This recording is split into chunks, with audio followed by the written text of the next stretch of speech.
Paula Nowak, and I am a member of the presentation committee for CanBeWell. And welcome to today's presentation from CanBeWell, Therapeutic Touch for Pets, Sports, School, and Bedtime. And our presenters today are CanBeWell members and Atlantic Therapeutic Touch Network members, Natasha Polomsky, Michelle Greenwell, Tanya Levy, and Paula Nowak. And that's me. So CanBeWell's vision is creating a world where the many bioenergetic wellness disciplines and modalities are recognized, valued, and utilized as people make choices to improve their quality of life. Our mission as champions of personal choice in health and wellness, our members work together, encouraging ongoing professional development in the field of bioenergetic wellness to better provide services and education to the public. We're supporting you and your family and colleagues in self-care and personal well-being in 2021. Wellness is your choice. Today, we are, as I said, sharing the spotlight with Atlantic Therapeutic Touch Network and their partner organization, who is really working diligently to get therapeutic touch in every household across Canada. And as partners with CanBeWell, they have presentation opportunities and educational programs and many classes that you can take with them. So check out their website, atlantictherapeutictouch.com, and also their Facebook page. And there's inspirational ideas for self-care and wellness on those pages. So as I mentioned, our presenters are Natasha, Michelle, Tanya, and myself. And Michelle and Natasha are foundational instructors and co-authors of a special workshop that's being offered tomorrow, Therapeutic Touch for Families. So I welcome Michelle, Natasha, and Tanya, and everyone that has joined us.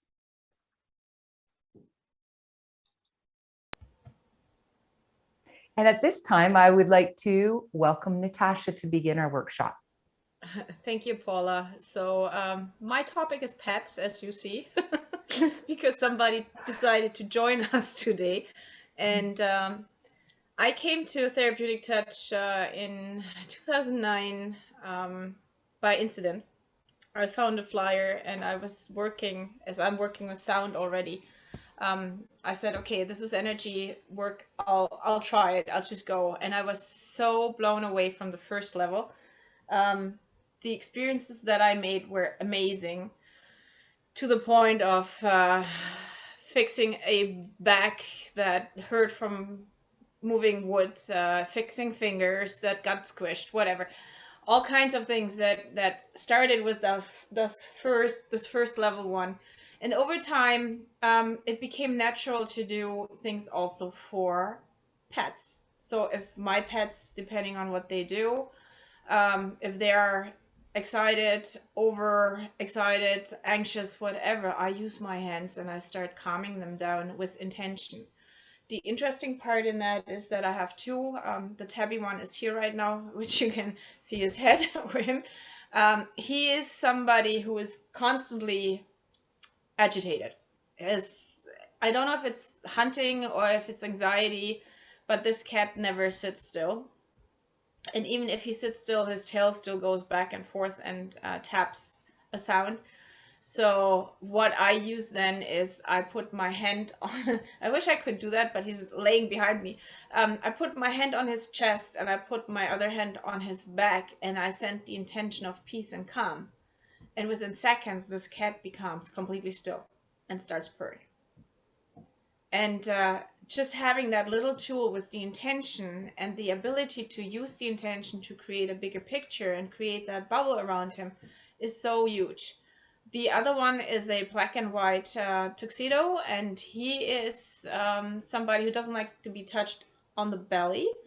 But when I go with my hand and use my hand with an intentional stroke of healing, of assessing, of just not just scratching him, he will completely be still and he won't push myself away. So I can use my hand on his belly and he keeps still and he allows me. So his behavior changes completely. uh, any anyone who has pets knows that there are things that we don't always pick up, but having the ability to assess with our hands gives us a chance to feel how they are feeling. Like you can go over and you can really find out, is there spots that are warmer, that are colder, so you can react, you can dive deeper, you have more awareness about the pet, you have more awareness of what's going on. And that's why I recommend highly, if you can do at least a level 1 for you, for your family, and for your pets. It's amazing.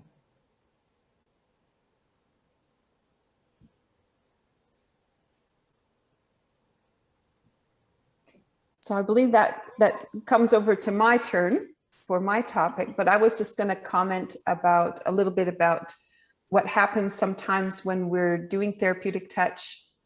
We gather and do groups together and things, and if there is a pet around, they typically will come into the room, migrate to us, and very often they'll fall asleep right beside us. And they do enjoy, I don't know, there's something energetically changes and they just come to be in the presence of that. So I just wanted to comment on that, because our pets do spend a lot of time with us. Well, if you want to tie into that, the one I had before actually bit me quite often. He was a stray I took in because he ended up at my mom's place and couldn't stay there. And the night I decided to take my level 1 TT, he came at night, he put his head under my hand, and that day was the last day, or after that day, he never ever bit me again. Because when we start doing TT, we start changing our mindset too. Like, we are taking care, we are focused, we are aware, and that's something that we are not paying attention to either, right? So changing your mindset, the pets will tie into that too. So I'm going to bring us around to sports and therapeutic touch. So I first was introduced to therapeutic touch when both Tanya and Natasha were in my Tai Chi class. And this was 10 years ago. And I have a lot of training behind me in energy medicine, and Touch for Health has been my main focus. And I thought, I don't need anything extra. I have lots of things that I can do. I don't really need this tool. It's okay. And Natasha was persistent. She said, you really do need to have this. There's significance in the tools and what they bring. And she was right, because as soon as I started to learn a little bit more about what was happening, things shifted everywhere for me. It shifted in my personal life. It shifted in the way I worked with other people. It shifted in the classroom setting. It's been embedded in everything that I do. So for that part, I'm very grateful. And for Natasha's persistence to make sure I got there, I'm very grateful. The other thing is, it's also with the development of CanBeWell and the partner organizations, having therapeutic touch partnered with us has made such a difference, because it's changed our viewpoints on how we do things and the kind of ways that we can approach things, which has also been significant for me as well, just in my own personal development and as a facilitator, what goes on. So a couple of the topics I thought would be of value to share about therapeutic touch is centering and grounding. And some people will comment about that in some of the other disciplines, but there is a very strong ability within the foundation course, and it weaves through the other 2 levels as well, for really understanding centering and grounding and understanding how to hold on to that. And that's really important for those people who are facilitators, because it allows them the opportunity to make sure they're completely connected and present, and also that they're not picking up the energy of the person that they're working with. And that's really important. And I think in some other disciplines, they might not talk about that. It might be inferred, but in therapeutic touch, it's really illustrated and you get a lot of experience with it. And I really value that part. I'm going to talk about sports because that's where I spend some of my time as a dance instructor and a Tai Chi instructor. And I thought I could share a couple of stories about dancers and how TT has helped them. So one day, it was not long ago, actually, we were at the stage at CERC in Port Hawkesbury here where I live. And one of the dancers was just standing there, and all of a sudden her feet came out from underneath her and she just landed on the floor on her elbow. And we don't know where the movement came from because we were just standing chatting. But in that moment, then now we've got this, she was 9 years old, I think.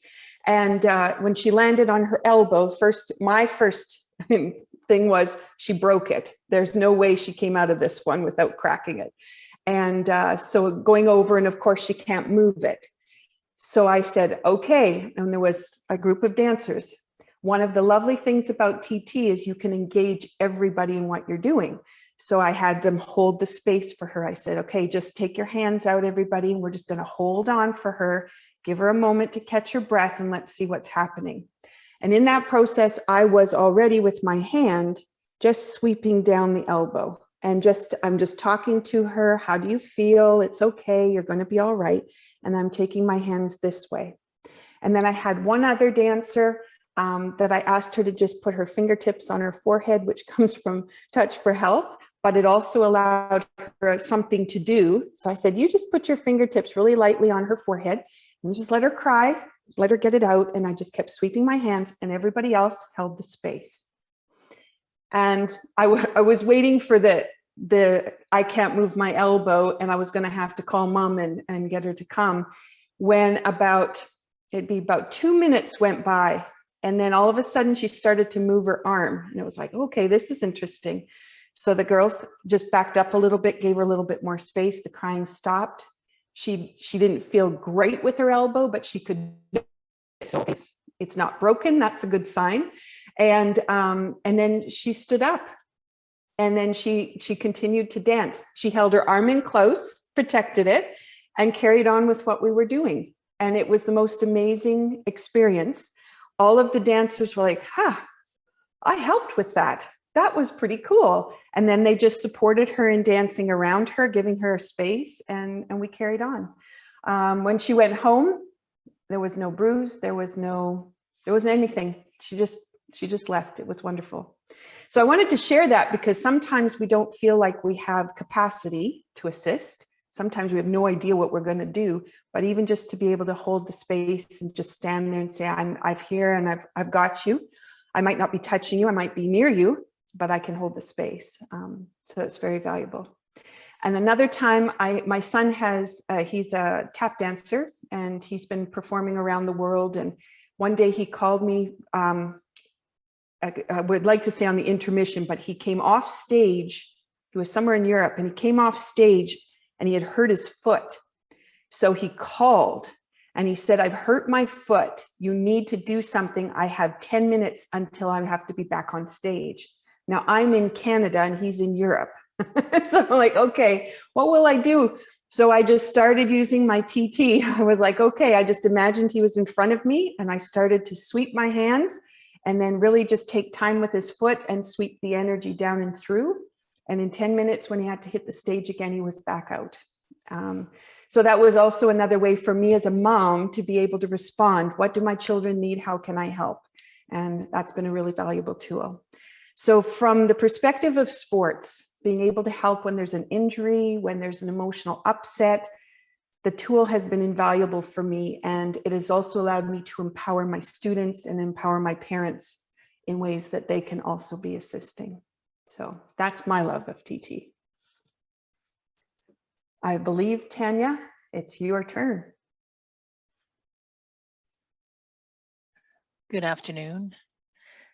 So about 10 years ago, I was very stressed. I had several deaths in my family and was having a difficult time at work as a counselor managing my stress.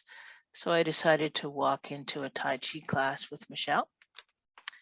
And soon after that, about 4 or 5 months later, Natasha walked into the same Tai Chi class with Michelle and said that they were offering a therapeutic touch level 1 and did I want to go? And I had lived in Ontario for many years and had always wanted to do therapeutic touch, and it never worked out.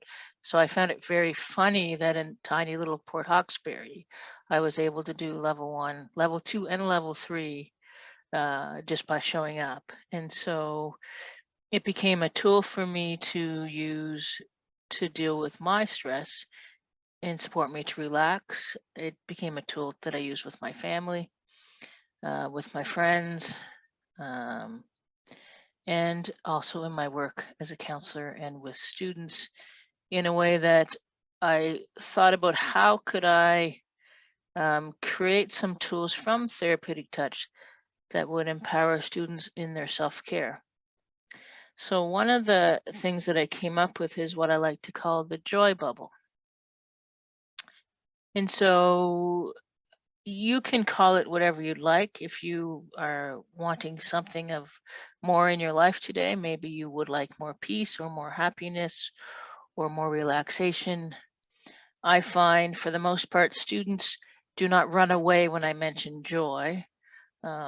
They're not really too keen on happy sometimes, because if they've had a history of mental health, happy to them connotes pressure and expectation sometimes, whereas joy is kind of like I can have a joyous moment or a little bit of joy.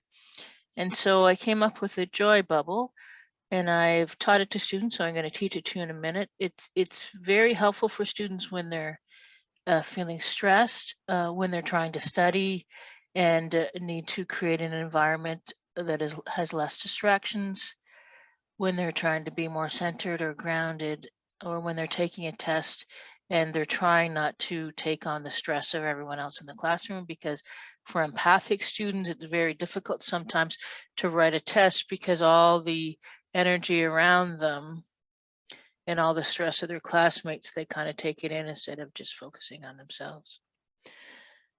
So the joy bubble is a joy bubble. So I just want you to imagine for a moment your favorite color.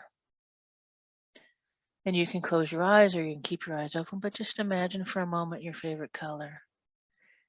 And just like when you were a child and you blew bubbles, imagine a bubble of that color around you.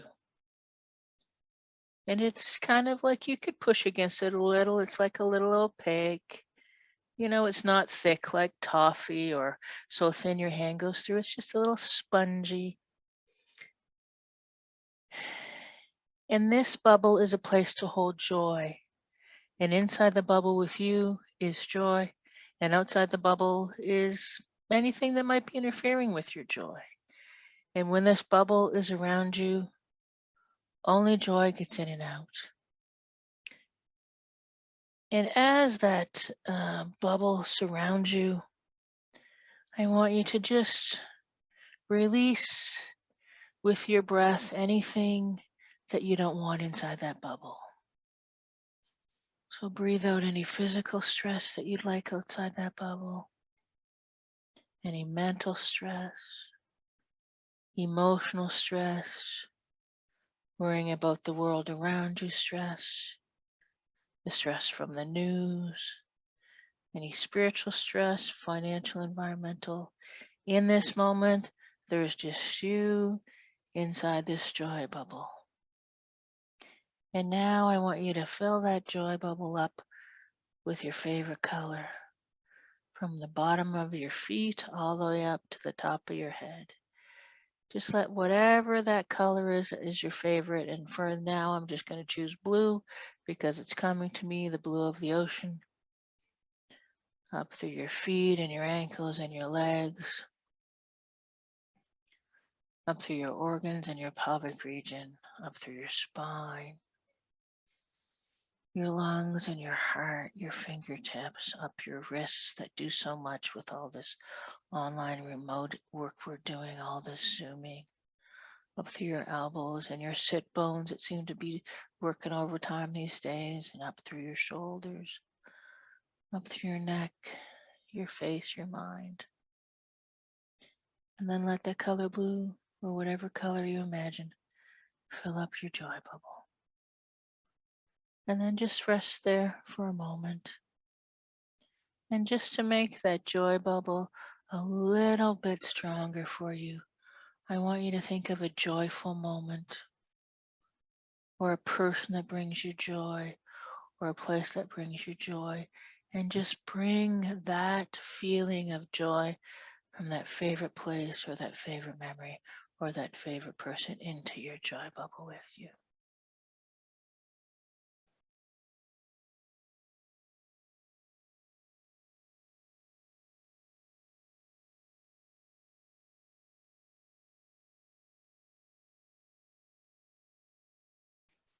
And now we're going to start to come back, and you can leave this joy bubble here for as long as you want and just let joy come in and out. Or you can cross your arms across your heart and release it, knowing anytime you need it, it's there for you. And just breathe deeply a couple of times.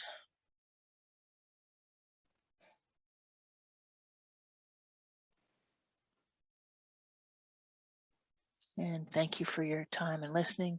And over to Paula. Thank you so much, Tanya. Oh my gosh. So my joy bubble, my place of joy, I live near a little town that has this gorgeous little waterfalls. And actually the town long ago was called Little Falls. And so I was actually just envisioning yesterday, I was on a river walk, and they call it Riverview Scenic Walkway in my little town. And it was just bursting with beauty yesterday. Like the sun was a nice warm sun, a beautiful gentle breeze. Everything was just like blossoming and bursting, and the scents and the smells and the birds. It was just incredible. And then I always arrive at the waterfalls, and that was my joy. So thank you for guiding me to that place of joy, and how incredible that just feels. I just took such delight in being there. So thank you, Tanya, for sharing that with me and with us. I'm actually relatively new to Therapeutic Touch. It's been a couple of years since I was introduced to Therapeutic Touch. And I actually have been more into modalities that have included muscle monitoring. So for me, this was a really different modality. It's so much more intuitive than some of the other modalities that I have experienced. So I've been very excited by it. And for me, what I've really noticed is how it's created an intuitive awareness in me, and it's developing that intuition in me. And so very much a self-awareness, a body awareness, energetic awareness, as well, that focus on just, taking care of me, my self-care, and how that's really blossomed out of Therapeutic Touch, and really, bubbling up the self-compassion. As you center and ground when you have a session with someone, it's really starting with you, and then, sharing that with each other. So I have to say it's a great tool. It's a great modality. And I just look forward to learning more and more over the years. And I've really connected with some great people through Therapeutic Touch. So I'm grateful for that. Today, I'm going to talk a little bit about sleep. Now, I was thinking about it yesterday on my meandering Riverview walk, and I thought, how can I talk about sleep at, early afternoon here? And so I was just meandering, and I thought, you know what? I wanted, sleep is such a key part to revitalizing our energy. We know that, we have energy expenditure, and we need to balance that with energy, rest, recovery, and renewal. And sleep is a really key piece to it. So just a couple of little tools I thought I'd share with you, and then a meditation. So some of the tools that I would say I learned through Therapeutic Touch are grounding tools. And this is helpful for going to sleep or resting our body. So one would be, when I am in a session with someone, I put my hands on their shoulders. So I thought, okay, how can we do this for ourselves? So it's actually easier. So I invite you, if you'd like to join me, to just gently place your hands on your shoulders for some grounding. And if you notice, your arms are crossed through your heart center. So you're getting a couple of beautiful things here. So this could be something that you do in bed. This could be just something that you're doing sitting down and relaxing. So just grounding and breathing. And if you find that it's too much of a stretch for your arms to have your hands go all the way up to your shoulders, you can even bring them down a little bit on your arms. So just notice what feels best for you. And again, you're still crossing through the center, through your heart center, and just breathing with that. And you decide, is it a light touch or a medium touch? And the breath is something else that has really been something I've become more aware of through therapeutic touch. You know, the breath is so grounding. It's calming to our nervous system. And whenever I'm receiving therapeutic touch or offering therapeutic touch, I really allow myself to focus on the breath. And that helps to anchor and ground me. So this one, we're not going to spend time doing this, but I'm just going to mention this to you. When we are working with a client, we can also ground by putting our hands on their feet. And it's pretty difficult to put our hands on both of our feet, but a beautiful thing to do for someone else. You can also, if you want, you can actually put your hand on either side of your foot and hold that, but that's a bit of a stretch as well. So just to let you know that grounding is beautiful when we hold feet, and we can hold here. Another thing too is just to gently smooth down. It's almost like we're pulling the energy off, and we can be touching, or we can have it a little bit in the field. So that's another way of just calming the nervous system, calming the body very slowly. The nervous system wants us to move slowly. And this is a beautiful thing for a parent to do, is just to smooth down. And then again, just focusing on the breath is a great way of slowing our body down, slowing our nervous system down, coming into that parasympathetic response. So a great thing to do before bedtime. So those are a few strategies. And then I thought what I would do is a meditation. Now Natasha has a comment to make. Yeah, because the thing is, the grounding, if you're grounded, your kids will be grounded. That's the other thing. It's the same thing with pets. As you are in a better state, everybody else around you will be in a better state. And I think most people don't point that out enough, that depending on where we are in our life right now, this reflects out to the others. And that's awareness that comes through therapeutic touch, because we learn to be aware of the energy, right? To assess the energy, and having those tools to be able to connect to that and to feel how somebody's grounded, and if they're grounded, or if I'm grounded myself, that makes a total difference in my life. And it makes a total difference to somebody who is in my field of energy. That's a really good point, because we know when we walk into a room or into a Zoom meeting, we can feel the energy of each other, and our nervous system, can either, be revved up or slowed down a bit, or just in that optimum range, but we are impacting each other's nervous systems. And if we can come from a state of more of a balanced state, a regulated state, being calm and grounded and centered, it influences everyone. It influences our family. It influences the people we work with. So it is a really important state. Thank you very much, Natasha, for pointing that out. That, and anytime we have the opportunity to calm our nervous system, we're actually calming the nervous system of the people around us. So thank you for sharing. The official word for that is co-regulation. Yes, absolutely. If I'm calm, then I support you to be calm, and we can regulate each other. Mm-hmm. And it's very powerful.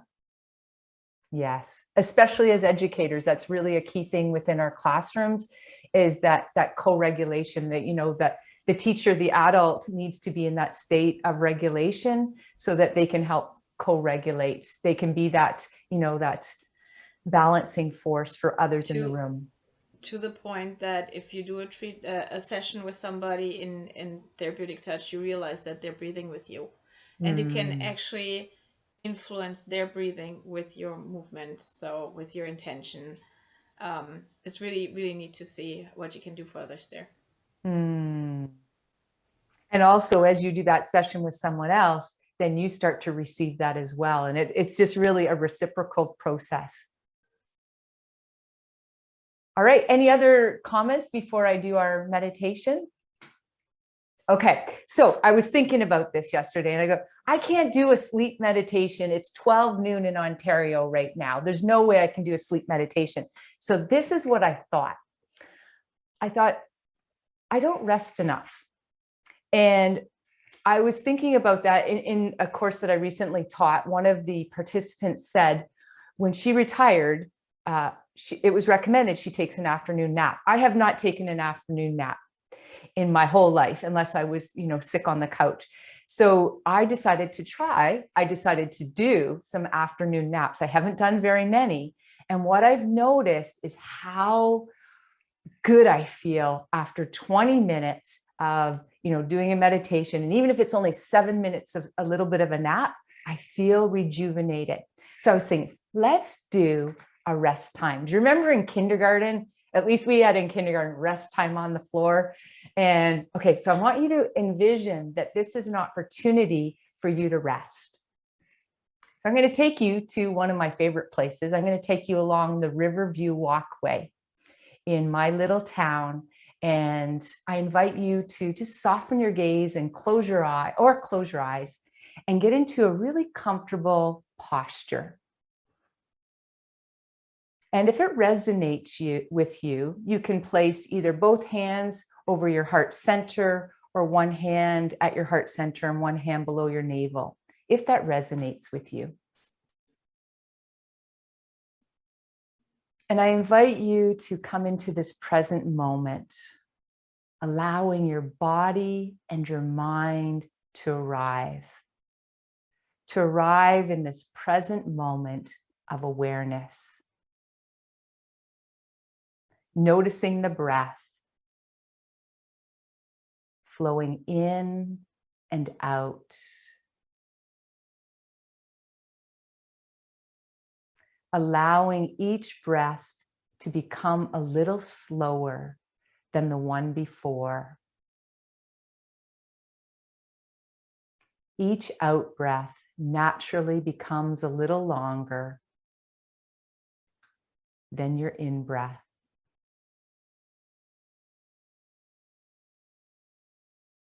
And tuning into the sensations in your body. Observing with curiosity and compassion.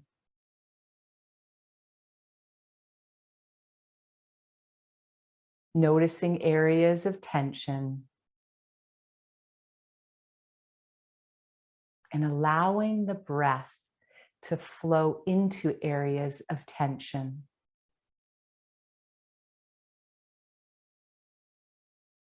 And with each in-breath and each out-breath, encouraging relaxation and ease.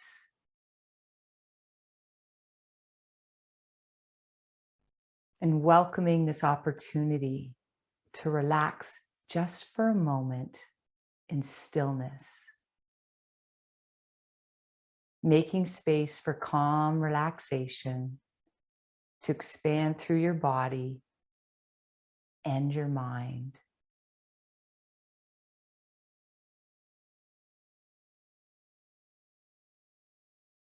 Making space for rest and rejuvenation.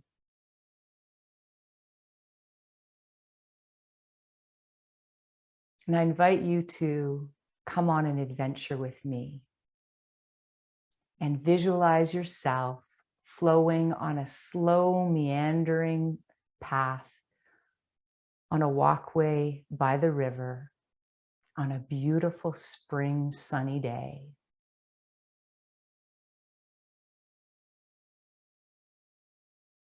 And feel the gentle breeze, the spring breeze, the warmth of the sun on your skin.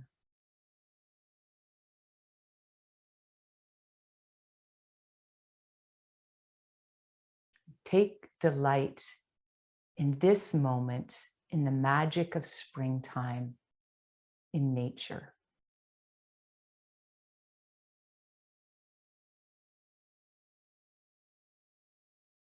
And you notice the great blue heron taking flight, the ducks paddling and swimming on the river, the robins busy building nests. Breathe that in. Enjoy this moment.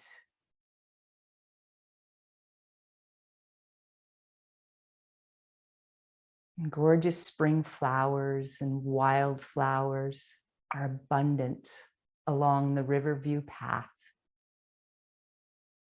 The beautiful flowering trees are vibrant with fragrant blossoms and breathtaking colors. Breathe that in. Enjoy the sights.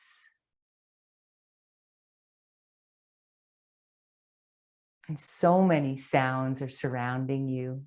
Birds calling and singing melodies, bees buzzing, and the leaves are rustling in the trees, in the breeze. And you arrive at the waterfalls. The cascading water captures your attention as you look out at the sparkle on the river, and you listen. You listen closely as the water falls and flows effortlessly downstream, taking all your tension, allowing it to just release over the waterfalls and drift downstream. And you choose this moment to sit on a bench nearby, and you take some time to relax, to rest, while you're enveloped in nature's healing gifts. And you notice that your breath is slowing down. And the flow of your breath and the beat of your heart matches the rhythm and the flow of nature.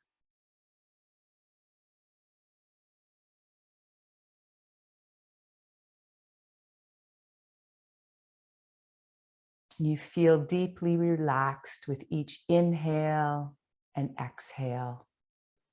You feel safe and comfortable as you gently drift off for restorative nap.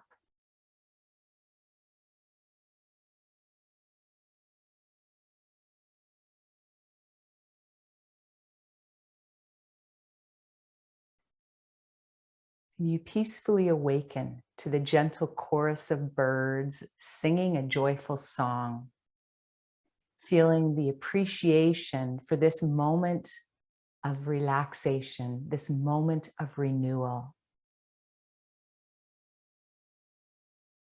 You begin to reconnect with the breath, allowing for stretching and moving and releasing any lingering tension in your body. And noticing, how are you feeling in this present moment of awareness? And taking a beautiful breath and allowing it to sigh out.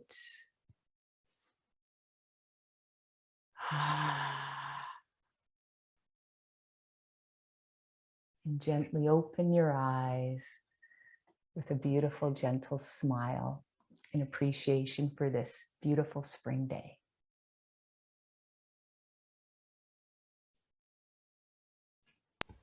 Thank you, Paula. You're welcome. I could handle a nap like that every day. It can be so easy. I do nap like that every day. For Smart 7 to one. 10 minutes at lunch to rest my eyes from all the Zoom work. Wow. Beautiful. Yeah, Paul rest calls doesn't it have to my be. meditation time. Mm-hmm. Rest doesn't have to be deep sleep. It shouldn't even be during the day, because then you're gone. Then you're not functioning afterwards. Einstein was the one who created the the method of sleeping with a spoon in your hand or keys in your hand or even your glasses. And as soon as you go in deep sleep, your hand will relax and the glasses will fall, which is usually about 15 minutes. And that's the deepest rest that you need. And after that, you can get up and you can function for the rest of the day. Mm-hmm. I usually go into Insight Timer and put the singing bowls, and they have like 19-minute ones, and just listen. And then as soon as the sound stops, I'm alert. Yeah. And if you don't want to completely relax to that, there is a meditation on YouTube from Kelly Howell.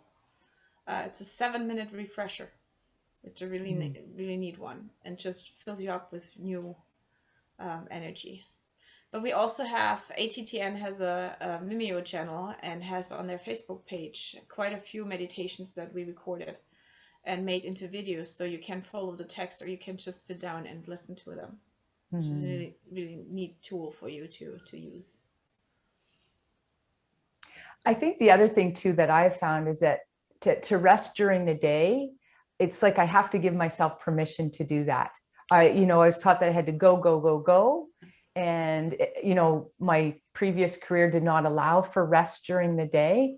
And I think it's really important to give ourselves permission for that, not only for our well-being, but also like for safety. When years ago, we used to farm, and that was one of the things that was in my husband's schedule was after lunch every day.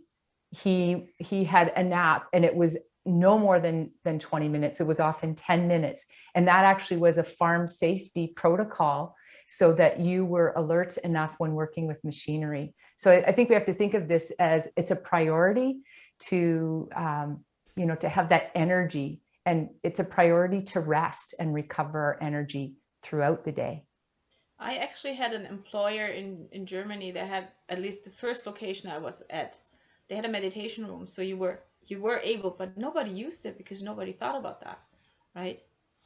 And just going in for those 10 minutes or 15 minutes in even if you have only half an hour lunch break, it might give you more than having a full lunch of half an hour and eating too much that will then shut you down again.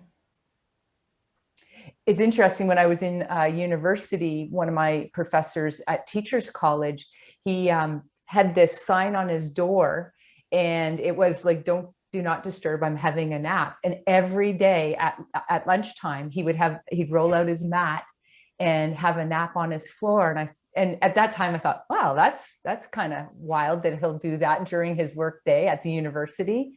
And people really honored that and really embrace that. So I think that's something that we can all benefit from, is that little bit of rest and recovery time.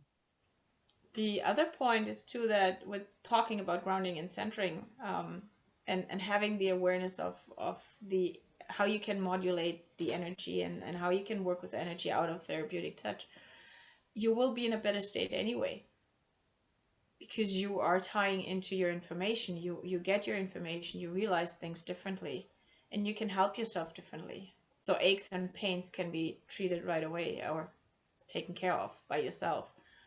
And it is such a beautiful, easy tool for you to use.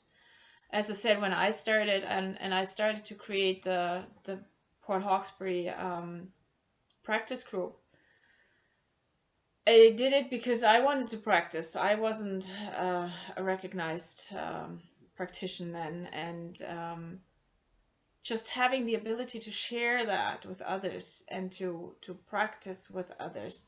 The things that I have seen through the years in the group, coming up with new students, with people who took it, with people who came on a regular basis, were amazing.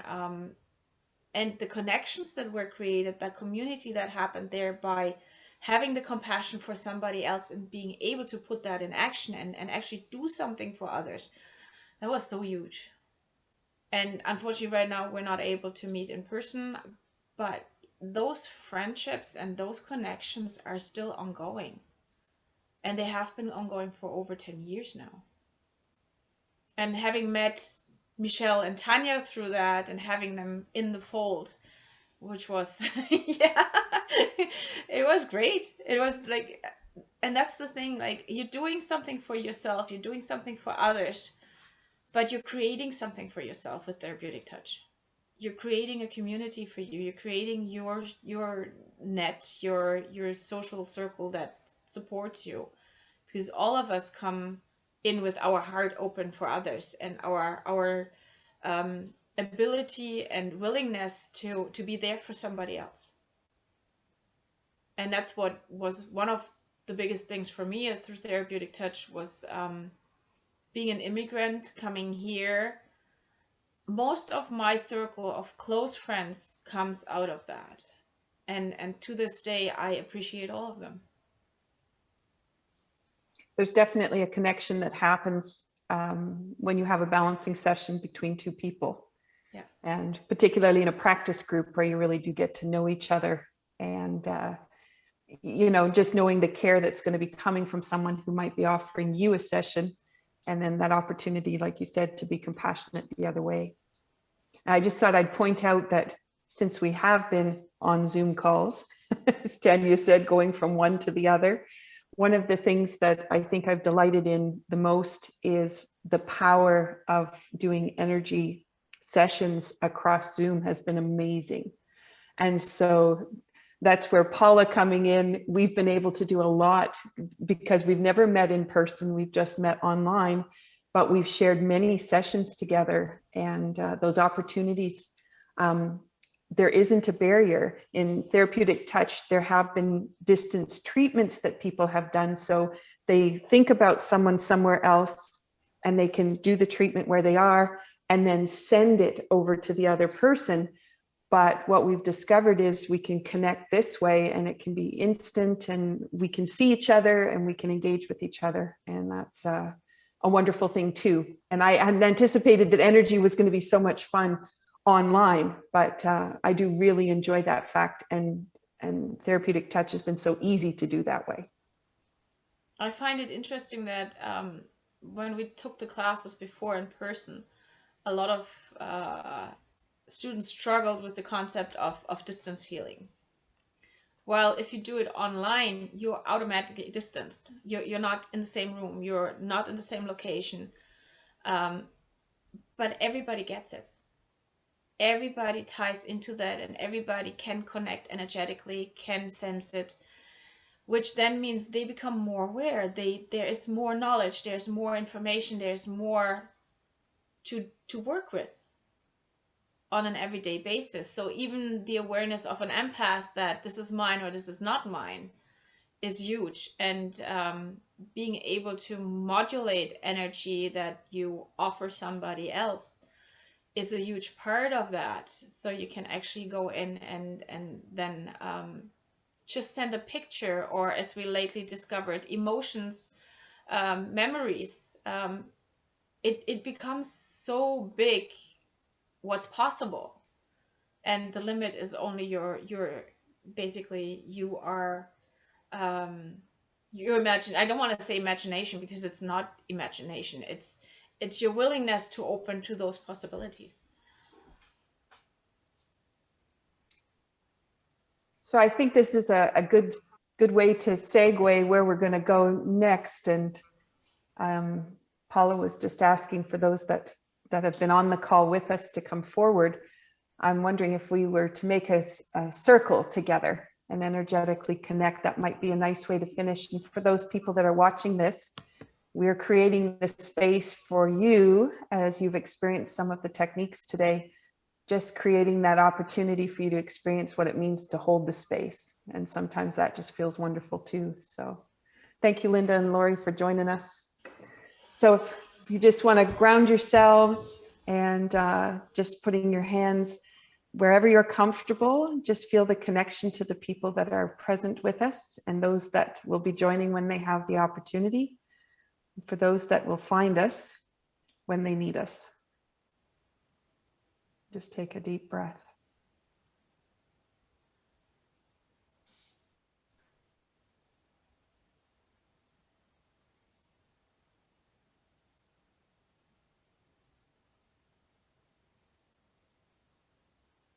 And let's pull the pets in there too. I have one on one side of the door and one on the other. I have one sound asleep.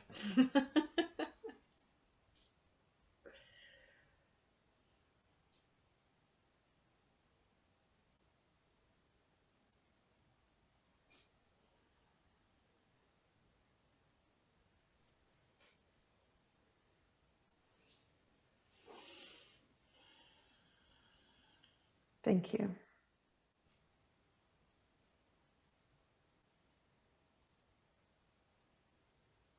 Linda or Lori, do you have any questions before we finish off today?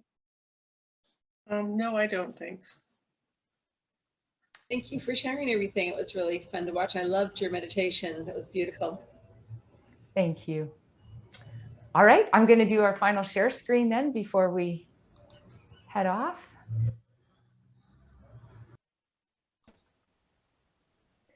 So there are the contacts for all of our presenters today.